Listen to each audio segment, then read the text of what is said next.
তো আমি তোমাদের সবাইকে বলেছিলাম যে আমরা একটা পুকুরে যাব, ভাইদেরই একটা পুকুর। সেই পুকুরে 3 বিঘে মতো হবে পুকুরটা।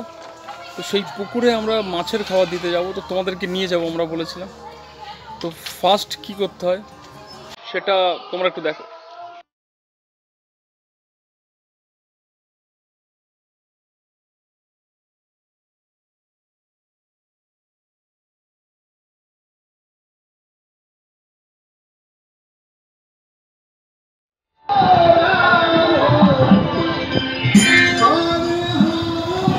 তো আমরা যে বলেছিলাম মাছের জন্য খাবার দিতে পুকুরে যাব, তো আমরা বেরিয়ে পড়েছি।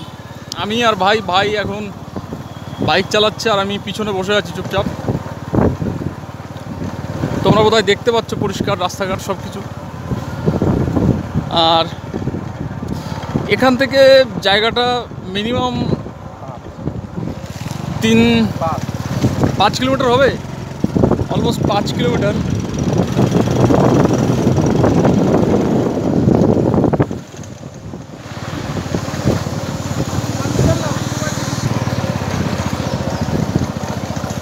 তো এখান থেকে অলমোস্ট 5 কিলোমিটার তো জায়গাটা হয়ে যাবেই। তারপর তো রাস্তার যা অবস্থা, bro bro bro bro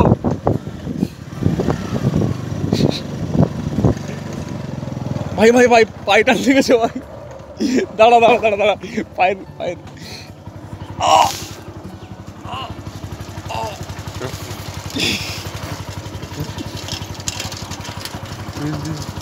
part of video, এটাও ব্লগিংয়ের একটা পার্ট। দাঁড়া দাঁড়া, আমার পা রাখার জায়গাটা তো ঠিকঠাক নেই। চল।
এটাকে কি বলে জানো ভাই? টোং বলে না? বসার মাচা। বসার মাচা, যেটা যেটা দেখতে পাচ্ছ তোমরা, এটা রাজীব ভাই, রিপন ভাই সবাই মিলে বানিয়েছিল। আমি আসতে পারিনি কোনো একটা কারণবশত। তো আমি একদিনের জন্য এসেছিলাম এখানে, যেদিন বাঁশগুলো কাটা হয় সেদিন। এবার ভাই এগিয়ে চলেছে।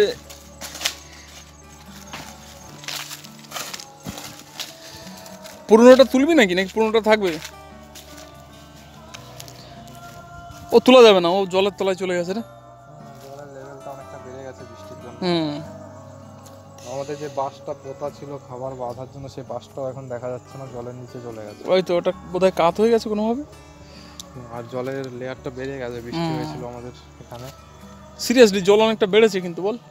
এই সাইডটা ইয়ে ছিল তোর, ভাসানো ছিল অনেকটা, শুকনো ছিল এই সাইডটা।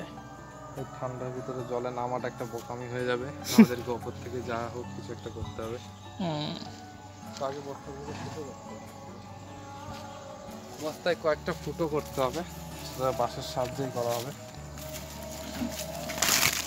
বাঁশ দিয়ে হবে তো? বস্তায় মেনলি ছিদ্র করার কারণটা হচ্ছে যাতে মাছের খাবারগুলো অনেক সহজেই জলের মাধ্যমে গলে অনেক সহজেই বেরোতে পারে। আর ফুটো না করলে বা ছিদ্র না করলে সেই খাবারগুলো ঠিক করে বেরোবে না। এই কারণে মাছের খাবারের যে বস্তাগুলো হয় সেগুলোকে ছিদ্র করা হয়। এসছে যখন আমরা খাবারটাকে এখন জলে ফেলবো। কত দূরে ফেলবো? কাছে ফেলে একটু দূরে। 3 বার জল ফেলে দেবো। 1 2 3। তোমরা পরিষ্কার দেখতে পাচ্ছ যে বস্তাটা জলে ভাসছে। ওটা যখন আস্তে আস্তে ভিজে যাবে, ভিতরের কুড়োগুলো যে খোল দেওয়া আছে সর্ষের খোল, তখন অটোমেটিক্যালি ওটা ডুবে যাবে এবং ওই যে ছিদ্রগুলো কাটা হয়েছিল ওই দিয়েই তোমার সব কিছু বেরোতে থাকবে মাছের খাবার, আর মাছ অনেক সহজেই খেয়ে নেবে। আর আমরা মাছ দেখাতে পাচ্ছি না এই কারণেই, কারণ এখানে জল যে পরিমাণে ছিল তার থেকে জল অনেক অধিক এবং বেড়ে গেছে, সেই কারণে মাছ দেখাতে পাচ্ছি না। জল যখন একটু কম ছিল তখন মাছ দেখানো এবং দেখাটা খুবই সহজ ছিল, তাই না? একদম। আর এই পাড় দিয়ে তো সেই কিসের গাছ ছিল জানো এখান দিয়ে? শশার গাছ ছিল না এখান দিয়ে? এই যে তোমরা এরিয়াটা দেখতে পাচ্ছ, পুকুরের যত এরিয়াটা, এটা ভাইদের পুকুর। এটা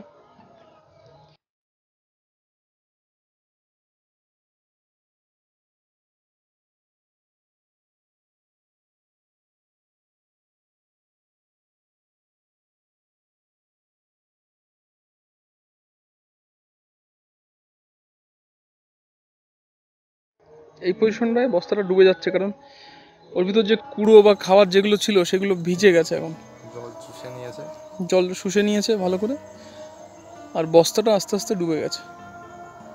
আর তার ভিতর যে পরিমাণে অক্সিজেন বা হাওয়া ছিল সেগুলো আস্তে আস্তে বেরোচ্ছে, আর বস্তাটা খুব সহজেই ডুবে যাচ্ছে। তো আজকে আমাদের ভিডিও আমরা এখানেই কমপ্লিট করব। পরের দিন আমি আর ভাই বা আমি নিজে কোথাও যাই, তাহলে আমরা আবার দেখা হবে, নতুন একটা ভিডিও বানাবো। তো সবাইকে থ্যাংক ইউ ভিডিওটা দেখার জন্য, অ্যান্ড সাবস্ক্রাইব করো আমার চ্যানেলকে।